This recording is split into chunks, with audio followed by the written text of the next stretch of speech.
আসসালামু আলাইকুম, হুমায়রা কিচেনে আপনাদের স্বাগতম। চলে আসলাম আমরা নতুন একটা রেসিপি নিয়ে। যেহেতু এখন রোজার মাস, তাই আপনাদের সঙ্গে পেঁয়াজু বানানোর রেসিপিটা শেয়ার করলাম। চলুন আজ আমরা পেঁয়াজু বানানোর জন্য কি ডাল নিয়েছি সেটা দেখিয়ে দেব। আমি এখানে নিয়েছি খেসারির ডাল আর মুসুরির ডাল।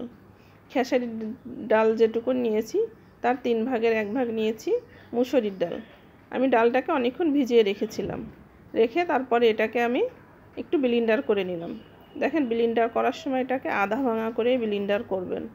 আমরা যেহেতু আগে শিলপাটায় বেটেছি, এখন ব্লেন্ডারে এটা ব্লেন্ড করে নিচ্ছি। এই জন্য আপনি ব্লেন্ড করার সময় অবশ্যই খেয়াল রাখবেন ডালটা যেন আধা ভাঙা হয়, তাহলে কিন্তু পেঁয়াজুটা অনেক সুন্দর মুচমুচে হবে। আর আমি পেঁয়াজুটা তৈরি করার জন্য এখানে নিয়ে নিয়েছি আলু কুচি, পেঁয়াজ কুচি, ডাল আর হচ্ছে গিয়ে ঝাল।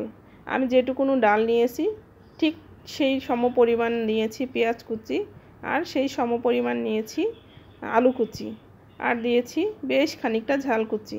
আর এখানে দিয়ে দিলাম 1 চা চামচ আদা আর 1 চা চামচ রসুন বাটা, আর দিয়ে দেবো পরিমাণ মতো হলুদের গুঁড়া।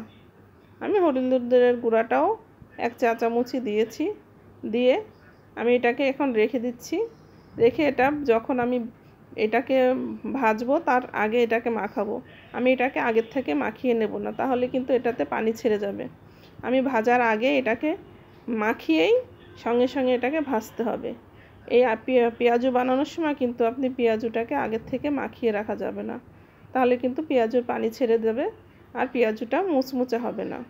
আমি ভাজার আগে দেখেন পরিমাণ মতো লবণ দিয়ে দিয়েছি।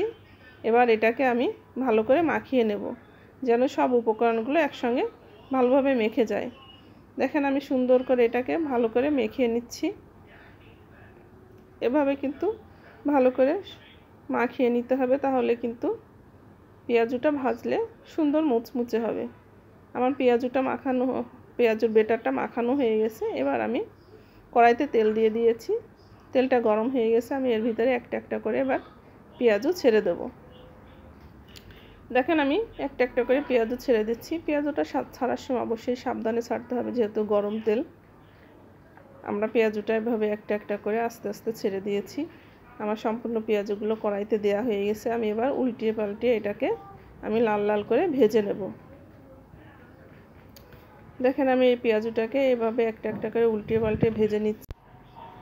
পেঁয়াজুটা আমাদের ভাজা হয়ে গেছে। পর্যায়ে আমি পেঁয়াজুটাকে এভাবে উল্টিয়ে পাল্টিয়ে সুন্দর করে তেলে ডুবিয়ে নেব, যাতে পেঁয়াজুটা আরেকটু মুচমুচে হয় এবং দেখতেও সুন্দর হয়।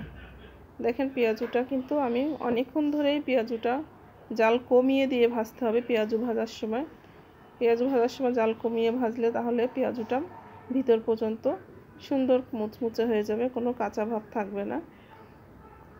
আমার পেঁয়াজুটা ভাজা হয়ে গেছে। আমি এবার তেল ঝরিয়ে একটা ঝুড়িতে টিস্যু পেপার দিয়ে তার উপরে রেখে দেবো, তাহলে কিন্তু টিস্যু পেপারে আপনার পেঁয়াজুর যে তেলটা আছে এক্সট্রা, ওটা কিন্তু চুষে নেবে।